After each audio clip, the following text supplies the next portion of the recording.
Generation లో పెళ్లిళ్ళు అనేది ఎలా మారాయి? పెళ్లిళ్ళు అని అంటే అంత కమర్షియల్ అయిపోయింది ఇప్పుడున్న పరిస్థితి.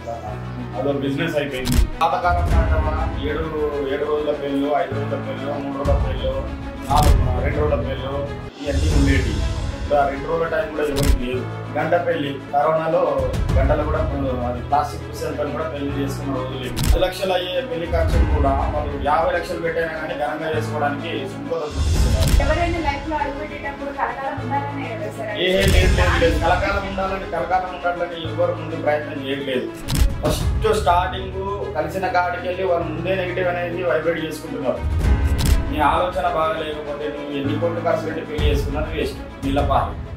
అసలు పెళ్లి అంటే ఒక్కొక్కరికి మైండ్లో ఒక్కొక్క ఆలోచన ఉంటుంది. ఇలా చేసుకోవాలి, అలా చేసుకోవాలి, ఇంత అంగరంగ వైభవంగా చేసుకోవాలి అనే దాని గురించి. ఒకప్పుడున్న రోజులకి ఇప్పుడున్న జనరేషన్ లో పెళ్లిళ్ళు అనేది ఎలా మారాయి అనే విషయం గురించి ఈ రోజు మనం తెలుసుకుందాం. నమస్కారం సార్. సార్, ఈ రోజు నేను మీ ముందుకు సరికొత్త క్వశ్చన్ తో వచ్చాను సార్. అదేంటంటే ప్రజెంట్ ఉన్న జనరేషన్ లో పెళ్లిళ్ళు అనేది ఎలా మారాయి, దాని గురించి మీరేం చెప్తాను అనుకుంటున్నారు? పెళ్లిళ్ళు అని అంటే అంత కమర్షియల్ అయిపోయింది ఇప్పుడున్న పరిస్థితులలో. అదో బిజినెస్ అయిపోయింది. ఎవరిది వాళ్ళు బిజినెస్ గానే ఆలోచిస్తున్నారు.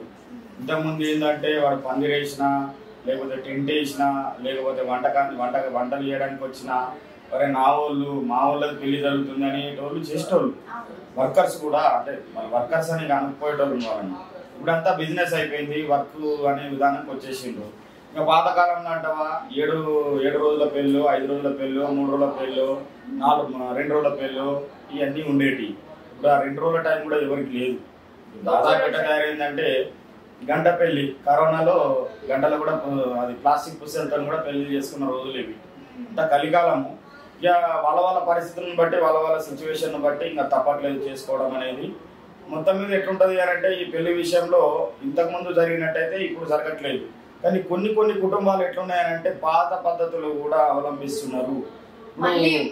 ముందుకు వచ్చేసాడు. కొన్ని కుటుంబాలలో ఎట్లా చేస్తున్నారంటే 10 లక్షలు అయ్యే పెళ్లి ఖర్చును కూడా వాళ్ళు 50 లక్షలు పెట్టైనా కానీ ఘనంగా చేసుకోవడానికి సుముఖత చూపిస్తున్నారు. ఎందుకు చూపిస్తున్నారు అని అంటే వాళ్ళకి ఆ పెళ్లి మీద ఉన్న ఇంట్రెస్ట్. అరే ఇట్లా చేసుకోవాలా, ఒక్కసారే చేసుకుంటాము, మళ్ళీ చేసుకునేది కాదు అనే ఆలోచనకు వచ్చింది. ఇప్పుడు ఏమంటారమ్మా, పసుపు నీళ్ళు పోసుకుంటారు మీద హల్దీ ఫంక్షన్ ఎందుకు చేసుకుంటున్నారు? గొప్పగా చేసుకుంటున్నారా లేదా? పందిరి అనేది పెద్దగా చేసుకుంటున్నారా లేదా? ఇప్పుడు మరి పెద్ద ఫంక్షన్ హాల్లో చేసుకుంటున్నారా లేదా? మరి గొప్పగా చేసుకుంటున్నారా లేదా? మరి 100 రకాల పిండి వంటలు, 100 రకాల వీటితోని మన ఫ్రూట్స్ తోనూ, జ్యూసులతోనూ, ఐస్ క్రీమ్లతోనూ భోజనాలు పెడుతున్నారు ఉన్నారా లేరా? అన్ని రకాల పీపుల్ ఉన్నారు, అన్ని విధాలుగా చేస్తున్నారు. కానీ మొత్తం మీద అయితే దీని దృష్టికోణం ఎట్లా అయిపోయిందంటే ఇంతకు ముందు చూసేదానికి ఇప్పుడు చూసేదానికి కోణం మారింది. కోణం ఏంటి అంటే బిజినెస్. క్యాటరింగ్ కూడా వస్తాడు, ఇట్లా తీసుకోవాలి సార్, అట్లా చేసుకోవాలి సార్, అట్లా వాడి లాభాల కోసము చెప్తున్నాడు. ఇక తప్పట్లేదు.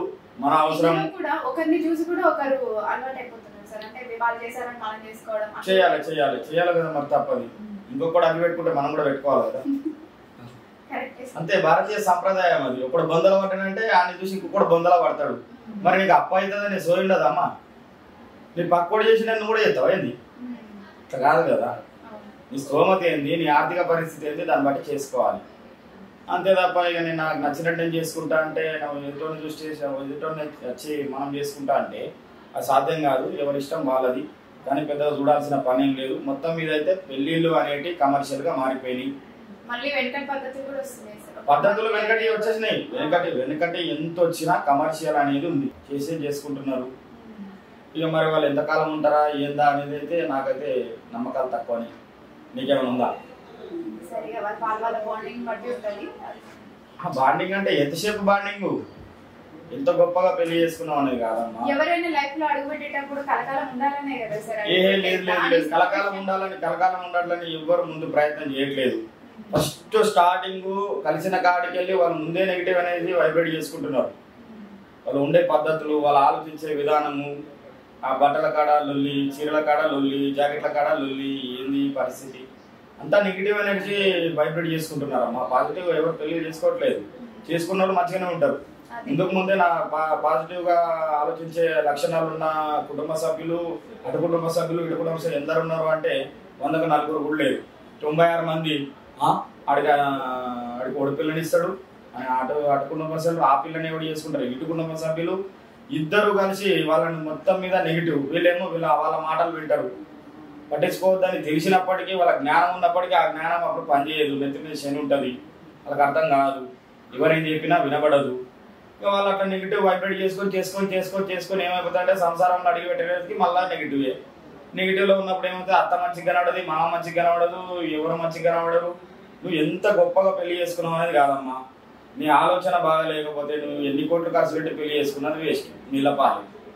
నెగిటివ్ ఎనర్జీ ముందు వైబ్రేట్ కాకుండా చూసుకోవాలి ఏ కుటుంబంలో అయినా. సరే నలుగురు అంటారు, మరి వాళ్ళు ఎంతవరకు అంటున్నారో నిజమా అబద్ధం అనేది గుర్తించే శక్తి మనకు ఉండాలి, ఆ గుర్తించే ఆలోచన ఉండాలి, లేకపోతే మనం ఏం చేయలేము దాన్ని.